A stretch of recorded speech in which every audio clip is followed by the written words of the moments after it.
आपका मेज़बान शेख अजीज़ुर रहमान। आज हम पाकिस्तान के माहिर कानून सुप्रीम कोर्ट ऑफ पाकिस्तान जनाब मियां तारिक मंजूर साहब के साथ इनके घर पर मौजूद हैं और आपसे जानने की कोशिश करेंगे कि अदलिया में कहाँ खामियां पाई जाती हैं और इनको इस इदारे को मजबूत और मुस्तहकम कैसे बनाया जाए।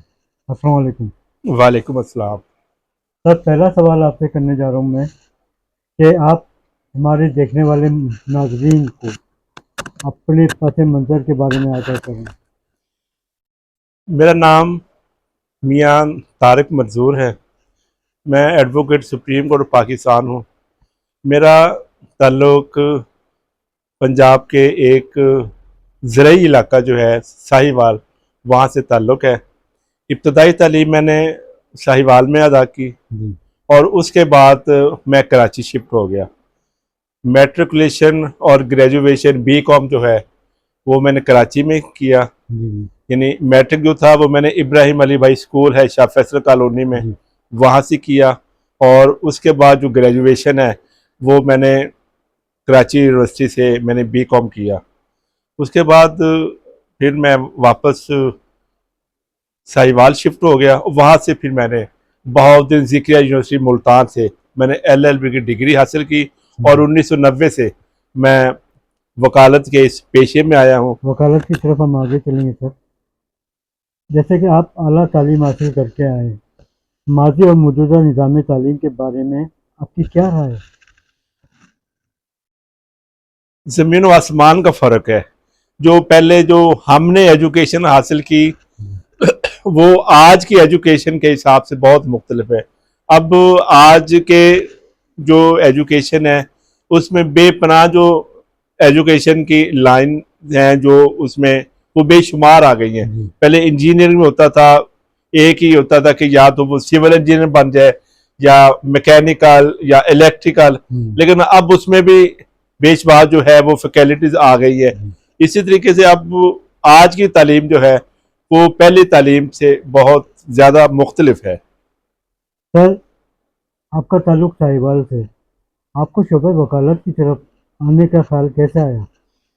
मेरे ख़ानदान में काफ़ी जो थे, मेरे फादर लॉ बड़े अच्छे वकील थे। जी फिर मेरा एक ब्रदर इन लॉ वो भी वकील था। मेरे ख़ानदान में काफ़ी वकील थे। जी नामी गिरामी मेरे एक चचा थे, वो मियाँ खान मोहम्मद, वो भी वकील वकील थे। और वो पीपल पार्टी के जब इलेक्शन हुए थे पहली दफ़ा, उसमें पहले एमपीए बने थे वहाँ से। जी। तो ये मेरा रुझान जो था ये वहाँ अपने ख़ानदान की तरफ से देख के जो सर, फिर मैं कैरियर के इस ज़मन में किन शख्सियत ने आपकी रहनुमाई फरमाई?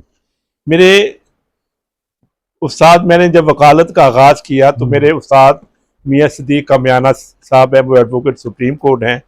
वो उनसे मैंने वकालत में अपनी यानी उनका हाथ पकड़ के मैंने वकालत में कदम रखा। माशाल्लाह। उनसे मैंने बहुत सीखा। उसके बाद मेरे सीनियर थे चौधरी अतीक, अल्लाह ताला उनको गरीक रहमत करे, वफात जी पा गए। जी जी मैंने उनके साथ फिर 11 साल हमने इकट्ठे वकालत की जी और फिर इकट्ठे ही हम लाहौर शिफ्ट हुए और यहाँ पर आकर फिर हमने मुख्तलिफ जो है वकालत की, लेबर कोर्ट में गई, जी हाई कोर्ट की, सर्विस ट्रिब्यूनल।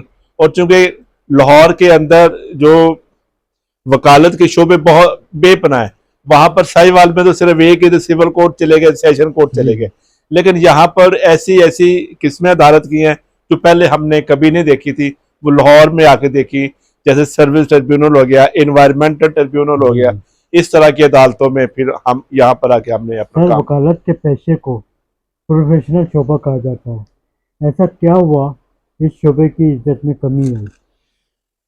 असल में जो जब हमने जो वकालत सीखी है ना, जी जी। हमारे उस्ताद हमें कहा करते थे कि वकालत एक इबादत है। और बेशक। मैं तब से लेके आज तक हमने अपने उस्ताद मोहतरम की उस बात को अपने पल्ले से बांधा है और वकालत को इबादत समझ के करते हैं। हम्म, इसलिए कि वकालत, वकील, तवक्कल, मुवक्कल, ये अल्लाह ताला के बेशक सिफाती नामों में बेशक से है। बेशक। अब आप, मैं आपको मिसाल देता हूँ कि कोई आदमी अपने सगे बेटे को, बाप को, बीवी को, बहन भाई को सफ़ेद पेपरों के ऊपर दस्तखत या अंगूठा लगा के देते, वो हमें दे देते हैं क्योंकि वो हमारे पर तवक्कल करते हैं।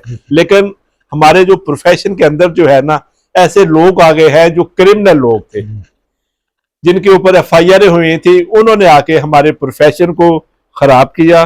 और जो एक जत्था ग्रुप आ गया जो ठेके करके आता है, कहते जी हम फलां जज से काम करवाएंगे, जजों के नाम पे पैसे लेते हैं, उन्होंने आके फिर इस प्रोफेशन को खराब किया। हमारा प्रोफेशन बहुत अच्छा प्रोफेशन है, इतना साफ और शफाफ प्रोफेशन है कि अगर बंदा ईमानदारी से करे तो इससे बड़ी इबादत कोई नहीं है। सर, आप एक प्रोफेशनल वकील हैं और हर प्रोफेशनल वकील अपने क्लाइंट के मुकदमे के मौके पर तहकीक और मुताले के तहत अदालतों में पेश होते हैं, लेकिन आजकल के दौर में नए वकला ऐसी हिम्मत नहीं कर पाते। इसकी वजह क्या है? इसकी वजह ये है कि अब मैंने आपको पहले बताया ना, मैंने 11 साल तक अपने सीनियर के साथ रहा हूँ। 11 साल के बाद मैं इंडिपेंडेंट अपनी वकालत शुरू की है। अब यहाँ पर जो नए लड़के आते हैं, नए लॉ ग्रेजुएट आते हैं, वो आते ही आकर वकालत शुरू कर देते हैं, हम उनको बेउस्तादे कहते हैं। सर, ग्रुप बंदी भी पाई जाती है जी, क्योंकि यहाँ पर आके ना फिर एक ग्रुप बना लेते हैं, जत्थे की शक्ल में अदालतों में चले जाते हैं। 15-20 वकील इकट्ठे होके वो अदालत को प्रेशराइज करने के लिए, उसके ऊपर जो है अपने हक में फैसले लेने के लिए हरबे इख्तियार करते हैं। सर, देखने में आया है माजी से एस्टेब्लिशमेंट डिवीजन अदालतों में अपनी मनमानियाँ करती चली आई है। अदालती निज़ाम बुरी तरह मुतासिर, जज साहिबान परेशान, अदालती निज़ाम बुरी तरह मुतासिर। आपके ख्याल में एस्टेब्लिशमेंट डिवीज़न को कैसे रोका जाए?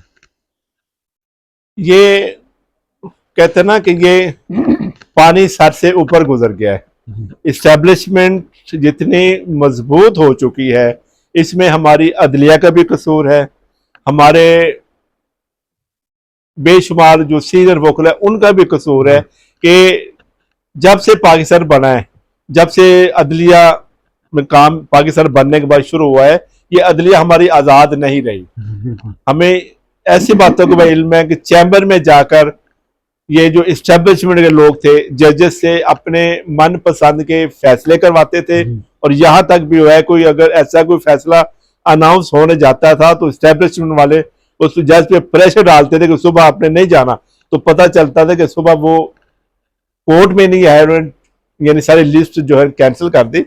ये इस्टेब्लिशमेंट जो है ना इतनी हावी हो चुकी है, इतनी हावी हो चुकी है कि अब इसका कोई सदेबाब नजर नहीं आ रहा। ये अब कोई इनकलाब ही है, इनकलाब की सूरत में होगा, अदरवाइज ऐसी कोई बात नजर नहीं आ रही कि इस्टेब्लिशमेंट का असर रसूख खत्म हो। सर, कहा जाता है कि एक माफिया ग्रुप अदालतों को नीचा दिखाने की कोशिश कर रहा है। आपके ख्याल में ये दुरुस्त है? ये बात दुरुस्त है, क्योंकि पहले जब चौधरी इफ्तिखार वाली तहरीक चली थी, उसमें तमाम वकला जो थे, तमाम यानी बगैर किसी यानी पार्टी के, वो किसी भी पार्टी का है, पीपल पार्टी का है, मुस्लिम लीग का है, किसी भी पार्टी का, वो सब एक पेज पे थे।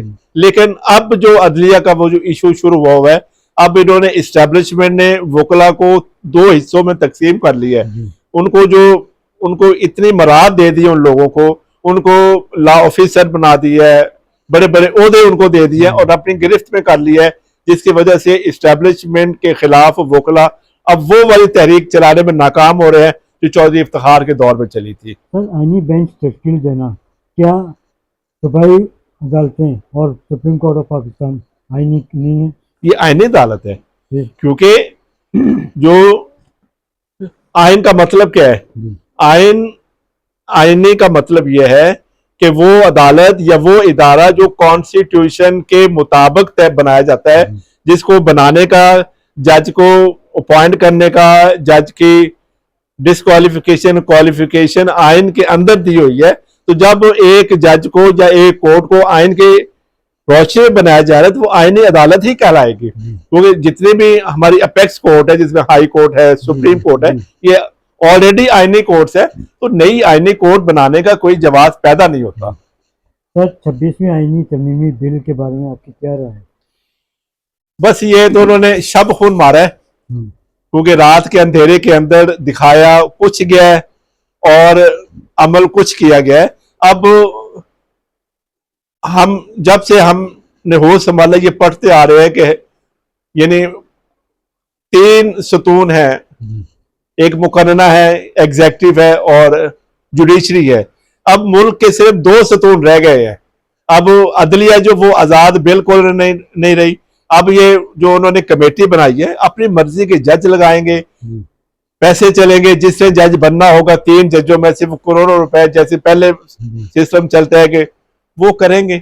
अब वो अदलिया आजाद नहीं रही। तो सर नए चीफ जस्टिस यहया खान अफरीदी साहब जिनका ताल्लुक डेरा गाजी खान से, आपके ख्याल में इनकी उम्र अभी 7 साल बकाया है, लेकिन 3 साल इनकी मियाद रखी गई है, इसकी वजह क्या है?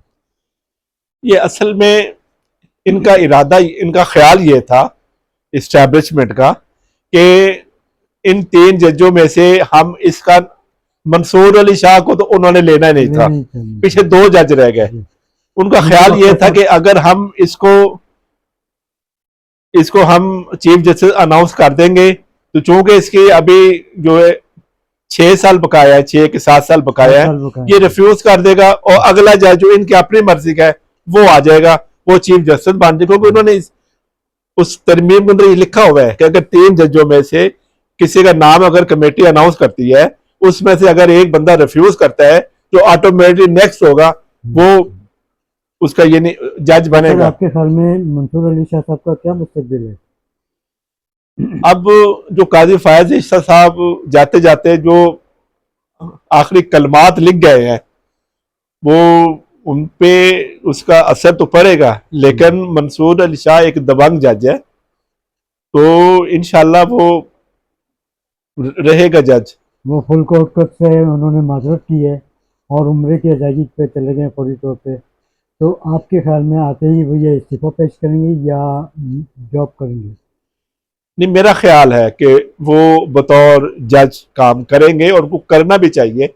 अगर पॉजिटिव माइंड के जजेस इस बात से दिल बर्दाश्ता होकर अगर अपनी जजी से रिटायरमेंट ले लेते हैं या इस प्रोफेशन को खैर बात कह देते हैं तो पीछे हमारी अदलिया का अल्लाह ही हाफिज है। जो चंद लोग अदलिया में रह गए हैं इंसाफ पसंद और मेरिट पे काम करने वाले, उनको इस बातों से दिल बर्दाश्त होनी चाहिए, उनको काम करना चाहिए। तो सर आने वाले कल में आपके ख्याल में कुछ बेहतरी आएगी अदलिया में या और मजीद हालत खराब होंगे?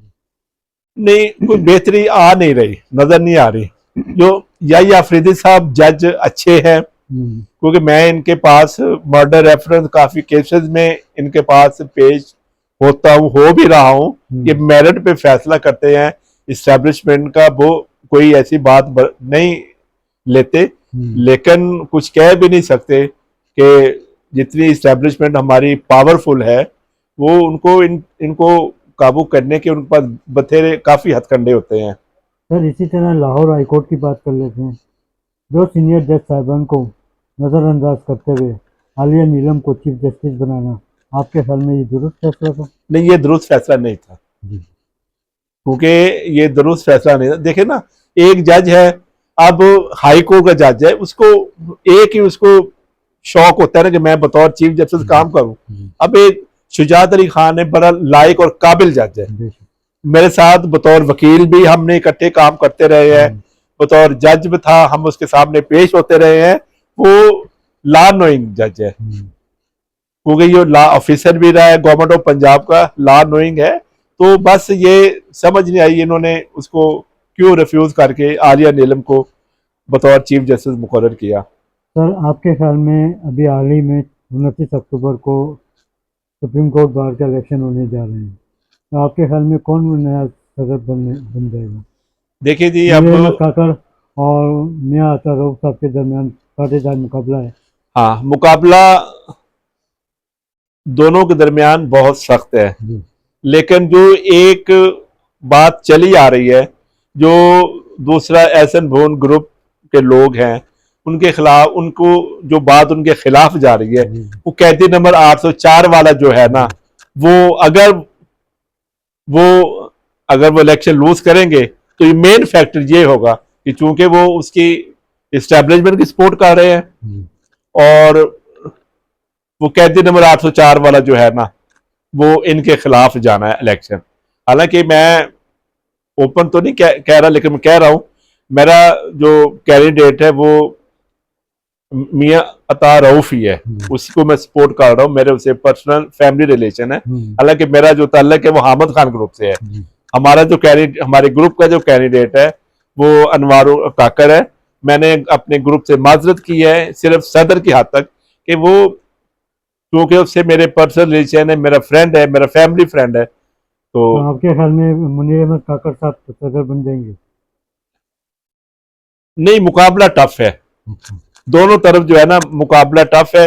इधर उधर जो है इस्टेब्लिशमेंट अपना काम दिखा रही है, यानी दूसरा जो ग्रुप है जो अनवारुल्लाह काकर के जो मुखालिफ ग्रुप है, इस्टेब्लिशमेंट अपना जोर लगा रही है, जो उस वो धड़ा है कि किसी न किसी तरीके से काकर नाकाम हो जाए। सर आपके ख्याल में इस सारे बैकग्राउंड में अदालतों को कैसे मजबूत और मुस्तकम बनाया जाए? अदालतों को मुस्तकम करने के लिए सिर्फ यही है कि अदलिया को हम आज़ाद करें। अदलिया के ऊपर कोई अगर इस्टेब्लिशमेंट का कोई प्रेशर है, हम सब लोगों को मुतहद होकर, चाहे उसका किसी भी पार्टी सियासी पार्टी से ताल्लुक है, इसको, अगर अदलिया आज़ाद है तो हम आज़ाद हैं। देखो ना, अब यहाँ पर अदालतों के अंदर चेहरे बिकते हैं, चेहरों को इंसाफ मिलता है। एक चेहरा जाता है, उसको इंसाफ कुछ और मिलता है, और उसी नेचर का केस उसी जज के सामने पेश होता है। कोई आम सा वकील, कोई आम सा जाता है तो उसको रिलीफ और मिलता है। तो इसके लिए हमें अदलिया को आज़ाद करने के लिए हमें बड़ी जिद्दोजहद की ज़रूरत है। तमाम हमारी जो लीगल जो है, हमारी जो सोसाइटी है, जो हमारा प्रोफेशनल वकील है, उनको अपनी पार्टियों से बालातर होकर सिर्फ और सिर्फ अदलिया को आज़ाद करने के लिए मुतहद होकर एक पेज पे काम करना चाहिए। अगर अदलिया आज़ाद है तो हम आज़ाद हैं। सर आप अपने काम में किस हद तक मुतमईन हैं मर्डर केस के हवाले से? अब अभी देखिए ना, अब अदालतों, सुप्रीम कोर्ट के अंदर जो है अदालतों में केस लगते ही नहीं है। पॉलिटिकल केसेस इतने हैं, प्रायोरिटीज उनकी बनी हुई है। अब मेरा एक केस है, वो एक खातून है, उसको सजाए मौत हुई है, वो 2010 से जेल के अंदर है।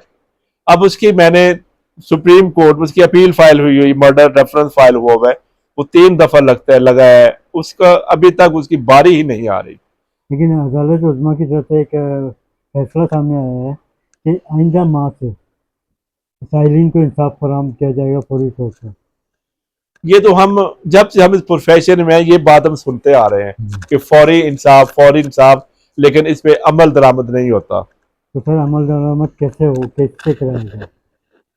अब अमल दरामद तो अगर, अब जो अपेक्स कोर्ट के जजेस हैं, जो हमारी जुडिशरी है, वो भी अगर इन सब बातों को निकाल कर अवाम का सोचे, उस गरीब अवाम का सोचे जिसके, अब देखे ना, अब मैं इस्लामाबाद मैं जाता हूँ सुप्रीम कोर्ट के केस के अंदर, मुझे मेरा जो क्लाइंट है वो मुझे ट्रैवलिंग देता है, मैं एक दिन का नाइट स्टे करता हूँ, मुझे वहां पे एक्सपेंसेस पे करता है। आगे जाते हैं तो पता चलता है कि लिस्ट कैंसिल हो गई है, या वो केस की उसकी बारी ही नहीं आई, या दूसरा वकील जो है वो पेश नहीं हुआ। या बताए आप क्या करें? हम कोशिश करते हैं कि गरीब को इंसाफ जल्दी मिले, लेकिन हम नाकाम हो गए हैं उसको इंसाफ दिलाने के लिए। इस सिलसिले में आप हुकूमत वक्त और वजारत कानून अदलिया से कुछ कहना चाहेंगे? जी, उनसे यही है जी कि वो अब प्रायोरिटी बेसिस के अंदर जो केसेस साल से उनके पास पेंडिंग पड़े हुए हैं, बिलखुसूस जो मर्डर रेफरेंस है। अब ऐसे भी एग्जाम्पल आपने भी मीडिया में देखी होंगी कि एक बंदे को 20 साल सजा हुई है, उसके 25 साल के बाद उसका केस लगता है, पता चलता है कि या तो वो जेल के अंदर ही मर खप गया है और या वो रिहा होके बाहर आ गया है। अब देखिए ना, अब उस बंदे को अगर अपनी जिंदगी के अंदर इंसाफ ही नहीं मिलना तो उस इंसाफ को फायदा क्या होगा? गजा पे बात करते हैं। इसराइल इस जंग में आगे शुमाल से शुरू होकर जनूब तक पहुंच गया। ऐसे में फलस्तीनी अवाम का क्या मुस्तकबिल है? जब तक हमारी जो मुस्लिम कंट्रीज हैं वो सिर्फ बयानबाजी से निकलकर अमली कदम जब तक नहीं उठाएंगे तब तक फलस्तीन का कोई हल नहीं है। लेकिन सर देखने में आया है कि पाकिस्तान समेत 57 इस्लामी ममालिक इस जंगबंदी में खामोश तमाशाई, इसकी वजह क्या है? वीटो पावर या IMF?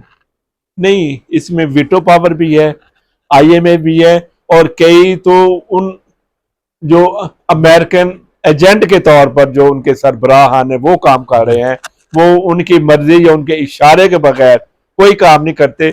जब तक ये तमाम जो हमारे 57 जो मुस्लिम ममालिक हैं ये इकट्ठे होके, हम कॉन्फ्रेंस करते हैं, सारे इस्लामी ममालिक के वज़ीर आज़म आ जाते हैं, उनकी स्टेट के हेड आ जाते हैं, हम बैठते हैं, 3-4 कॉन्फ्रेंस करते हैं, लेकिन उसका अमली सबूत कोई भी नहीं मिलता, सिर्फ बयानबाजी के हद तक। अगर सारे मुतहद होकर एक पेज के ऊपर जाकर उन ललकारे, इसराइल छोटा सा मुल्क है, सारे इकट्ठे हुए ललकारे, तेल हम पैदा करते हैं, मुसलमान ममालिक सब तेल पैदा करें, तेल की बंदिश करें, उनसे हम जो हमने इंटरनेशनल मुल्कों ने मुआहदे किए हैं वो खत्म करें, उनके साथ तिजारत खत्म करे, लेन देन खत्म करे, ऑटोमेटिक जो है वो इसराइल जो है वो फलस्तीन के आगे और मुसलमानों के आगे घुटने टेकने पर मजबूर हो जाएगा। सर कश्मीर पे बात करते हैं, आपके ख्याल में पाक अफवाज की शहजा की कुर्बानियाँ और कश्मीर की मुजाहिदीन की कुर्बानियाँ रंग लाएंगी? इंशाल्लाह जरूर रंग लाएंगी कश्मीर के मुजाहिदीन की, लेकिन यहाँ पर भी मैं पाक फौज भी शामिल है। हाँ, पाक फौज, जब तक ये असल में ना पाक फौज हमारी फौज है, हमारी मुहाफिज है, ये अगर इस सियासत से निकलकर, ये इस्टेब्लिश से बाहर निकलकर, ये अगर लगन से और सच्चे दिल से, अगर हमारे दुनिया की सबसे बेहतरीन फौज हमारे मुल्क की पाक फौज है, अगर इनके सामने कोई काम मुश्किल काम नहीं है, ये चाहें तो ये आज़ाद फौरी तौर पर कश्मीर आज़ाद हो सकता है। सर कश्मीर को 77 साल गुजर गए, हक से महरूम, हक इन्हें कौन दे कश्मीरी आवाम को? अब हक जो हम देखते आ रहे हैं, हक के खुराक बस ये अल्लाह से ये है कि अल्लाह कोई मौजज़ा दिखाए।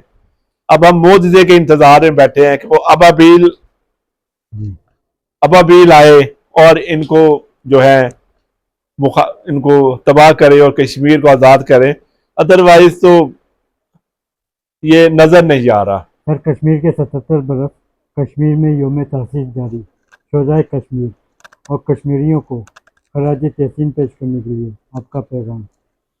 मैं जिन हमारे कश्मीरी भाइयों ने अपनी कश्मीर को आज़ाद करने के लिए अपनी जानी माली कुर्बानियाँ दी हैं, अपनी इज्जतों को कुर्बान किया है, मैं उनको सलाम करता हूँ, उनको सलूट पेश करता हूँ, और मैं दुआ करता हूँ कि अल्लाह ताला इन शहीदों की और इन कश्मीरियों का जो खून है वो उड़ाएगा ना जाए, और इसको आज़ादी की सूरत में हमें तोहफा अता करे और कश्मीर हमारा आज़ाद हो जाए। सर कश्मीर और फ़लस्तीन की आज़ादी के सिलसिले में हुकूमत वक्त को कोई पैगाम देना चाहेंगे आप? हुकूमत वक्त चाहती नहीं है, वो सिर्फ बयानबाजी की हद तक है।